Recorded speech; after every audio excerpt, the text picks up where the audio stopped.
Audiolivro Herdeiros do Reino: Quatro Jovens em Babilônia e Sua Fidelidade a Deus, de Josanã Alves. Capítulo 19: Nosso Nascimento Profético. Algumas vezes passávamos a noite toda em solene busca das Escrituras, para compreender a verdade para o nosso tempo. Ellen White.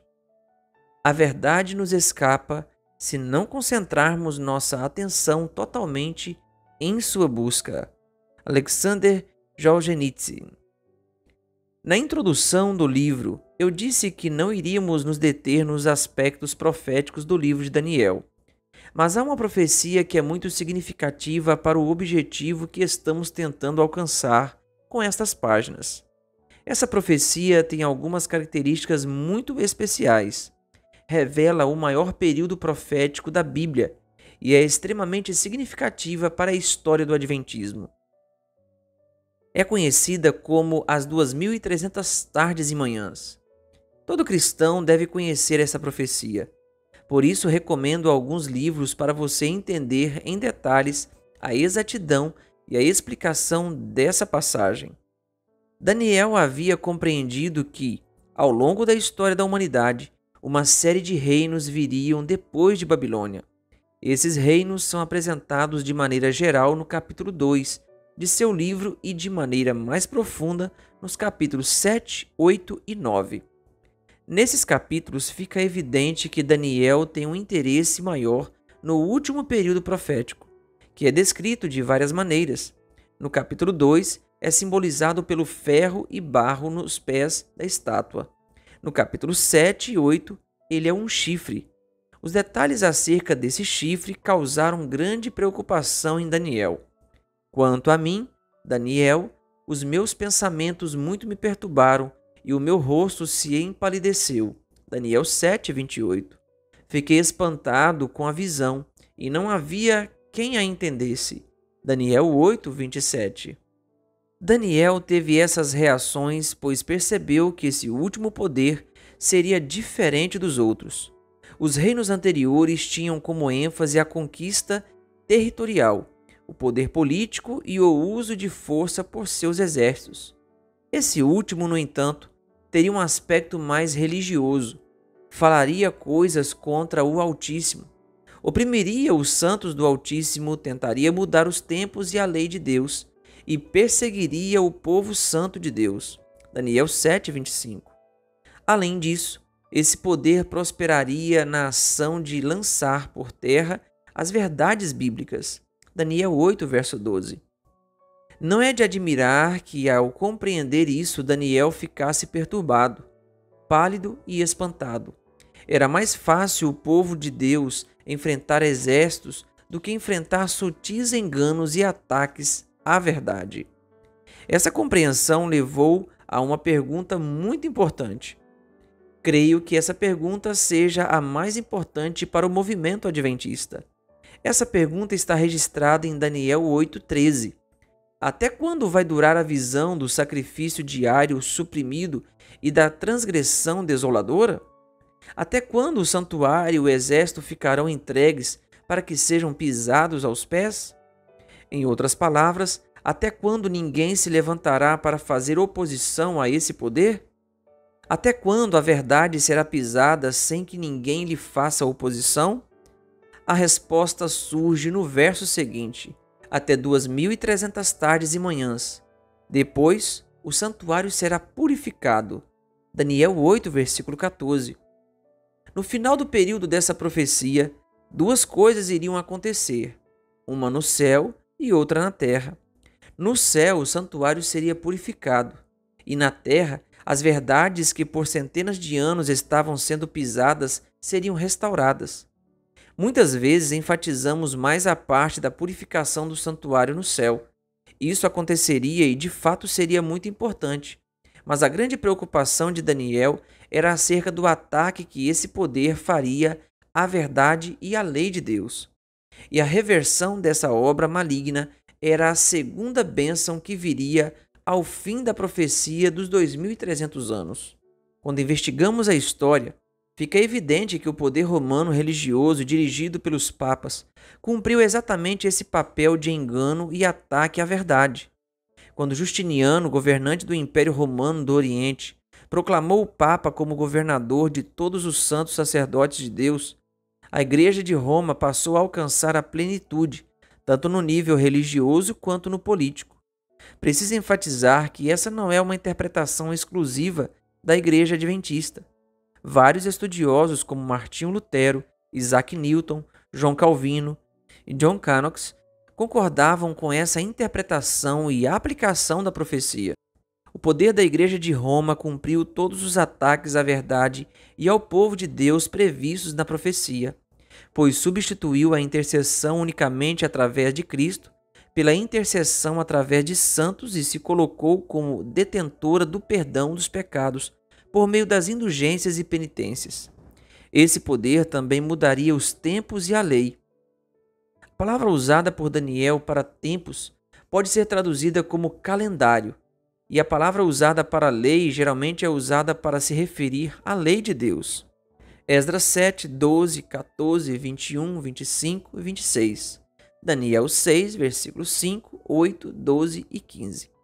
Nos 10 mandamentos da lei de Deus, descrita em Êxodo 20, existe um deles que está ligado ao calendário, tempo. É o 4º mandamento, que apresenta a guarda do sábado. Êxodo 20, versículo 8 a 11. A profecia diz que o chifre pequeno mudaria um ponto específico da lei de Deus, o que estava ligado ao assunto do tempo ou calendário. Essa foi outra prerrogativa assumida pela Igreja de Roma ao decidir mudar o dia do Senhor, o sábado, Mateus 12, versículo 8, Marcos 2, 28, Lucas 6, versículo 5, para o domingo, dia do sol, consagrado pelo Império Romano pagão. Daniel não tinha os detalhes históricos que temos hoje, mas ele percebeu o terrível estrago que o poder do chifre pequeno faria ao povo de Deus e à verdade. Mas havia esperança, pois a profecia também revelava que esse domínio de enganos chegaria ao fim quando os 2.300 anos terminassem. Daniel recebeu a orientação de que essa profecia começaria quando saísse o decreto para restaurar e edificar Jerusalém. Daniel 9, 25. Jerusalém fora destruída pelos babilônios, e Deus usou o Império Medo-Persa para restaurá-la. Esse decreto está escrito em Esdras 7, e lá lemos que essa ordem real foi dada no 7º ano do rei Artaxerxes. Esdras 7, versículo 7. Mas como saber qual era o 7º ano do reinado de Artaxerxes? Arqueólogos descobriram uma espécie de documento da Média Pérsia, escritos em aramaico e encontrados na ilha de Elefantina, no Egito, que era uma fortaleza persa. Hoje, esses documentos se encontram no Museu do Brooklyn. Entre outras informações, os achados revelam a cronologia dos períodos de reinados da Média Pérsia. E assim descobrimos que o 7º ano de Artaxerxes é o ano 457 a.C. Essa é a data do início da profecia, e seu fim está no ano de 1844 d.C. Relembrando, ao fim dessa profecia, 2 coisas iriam acontecer. No céu, o santuário seria purificado, e na terra seriam restauradas as verdades pisadas ao longo dos 2.300 anos. É para esse segundo ponto que quero chamar sua atenção, pois, exatamente em 1844, um grupo de pessoas de diversas igrejas começou a estudar a Bíblia minuciosamente e percebeu que havia verdades bíblicas que estavam sendo rejeitadas ou esquecidas. As principais verdades que foram resgatadas por esse grupo foram o papel de Cristo no santuário celestial, o sábado do 7º dia, o espírito de profecia como marca distintiva do povo remanescente e a verdade sobre o estado do ser humano após a morte. Inicialmente, eles não tinham nenhuma pretensão de iniciar um movimento religioso. O desejo deles era levar as verdades bíblicas para suas igrejas, mas, diante da rejeição dessas verdades, eles decidiram entre os dias 20 a 24 de maio de 1863 organizar a Associação Geral dos Adventistas do 7º Dia. Por causa dessa profecia, eu decidi ser uma adventista do 7º dia, pois ela revela a certidão de nascimento de um movimento profético que seria usado por Deus para restaurar verdades bíblicas que estavam sendo rejeitadas. Toda essa profecia se repete no livro do Apocalipse. E lá, esse povo que surge após o período de 2.300 anos é descrito como aqueles que guardam os mandamentos de Deus e têm um testemunho de Jesus, que é o espírito de profecia. Apocalipse 12, versículo 17 e 19, versículo 10. Esse remanescente fiel também recebe uma mensagem muito especial, que deve ser proclamada. Essa mensagem se encontra em Apocalipse 14, versículos 6 a 12. Nós a conhecemos como as 3 mensagens angélicas. Essa mensagem começa com as seguintes palavras: Vi outro anjo voando pelo meio do céu, tendo um evangelho eterno para pregar aos que habitam na terra, e a cada nação, tribo, língua e povo. Apocalipse 14, versículo 6. Essa é a ordem de Deus para o povo que surgiu após os 2.300 anos da profecia. Eles devem ser um povo que abrace, com toda velocidade, a missão de levar o evangelho eterno a todo mundo. Foi pela compreensão desse chamado missionário mundial que a Igreja Adventista decidiu não seguir o sistema de governo adotado pela maioria das igrejas cristãs, chamado de congregacionalismo.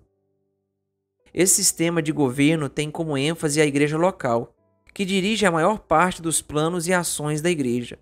Isso limita a visão global e impede que todas as congregações se unam com o propósito de levar o evangelho a cada parte do mundo. A igreja local pode até ser beneficiada por usar os recursos financeiros como queira, mas a missão mundial, com certeza, é prejudicada. Como o nosso chamado profético é mundial, temos que ser dirigidos por um sistema que leve a mensagem e os recursos a cada tribo, língua e nação de maneira rápida e eficaz. Assim, a Igreja Adventista decidiu seguir o sistema representativo, em que todas as igrejas se unem em doutrina, missão e recursos para que as mensagens restauradas a partir de 1844 cheguem com rapidez a todo o planeta. Na prática, funciona assim: 40% de nossas ofertas e 20% dos nossos dízimos não ficam na igreja ou na associação missão da qual fazemos parte. Eles vão para outras regiões do planeta para que nosso chamado profético e missionário de pregar a todo mundo se cumpra. Esse sistema de envio de recursos da igreja não foi fruto da mente de um pastor, e sim resultado da compreensão do texto bíblico de Apocalipse 14, versículo 6, quando dizemos assim: Vou devolver os dízimos e as ofertas, mas somente se eles ficarem completamente em minha igreja local. O que estamos fazendo com essa atitude é rejeitar uma parte de nosso chamado profético de levar o evangelho a todo mundo. Nunca esqueça: onde estamos, pregamos com nossos dons.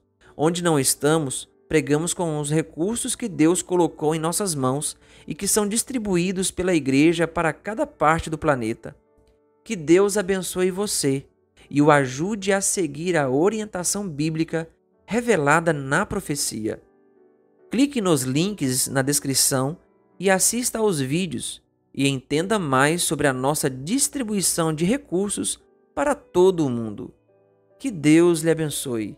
Se inscreva no canal e ative o sininho.